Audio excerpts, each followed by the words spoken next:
When a man chooses a road, the road does not immediately reveal where it ends. At first, it only promises speed. Kazeem began traveling to town more often. At first, he said he was visiting a cousin. Then he stopped explaining altogether.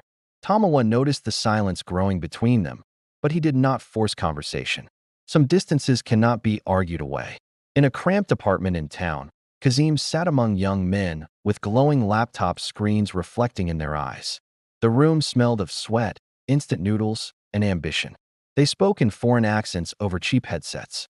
They laughed when money entered their accounts. The first time Kazeem hesitated, someone beside him said quietly, "Fear keeps people poor." It sounded logical. It sounded bold. It sounded like freedom. The first alert tone that announced money entering his account made his heart pound so loudly he could hear nothing else. It was more than he earned in months on the farm.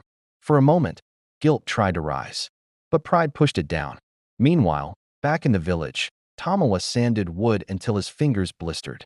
The old carpenter corrected him often. Customers complained about small imperfections. Nothing came easily. Yet when Tomiwa delivered his first finished stool and the customer paid him honestly, there was a different kind of satisfaction. Quiet. Clean. Kazeem returned to the village weeks later wearing new clothes and holding a new smartphone. Children followed him. Young men gathered around him. His mother smiled wider than she had in years. "You are doing well," Tomiwa said sincerely.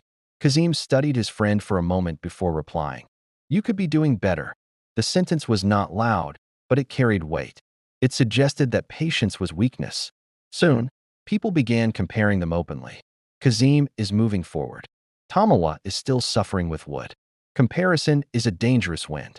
It bends even strong branches. Late one night in town, sirens cut through the darkness. Police vehicles surrounded the building where Kazeem and the others operated. Doors were forced open. Shouting filled the corridors. Kazeem ran. His heart pounded as he slipped through a back exit into an alley thick with shadows. He did not stop running until his lungs burned. That was the first time fear outweighed excitement. He told himself it was a small setback. He told himself successful people always take risks. He told himself he was smarter than those who got caught. But something had changed.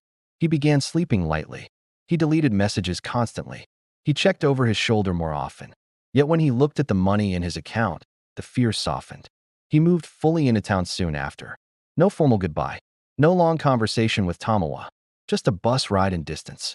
From the roadside, Tomiwa watched the bus disappear in a cloud of dust.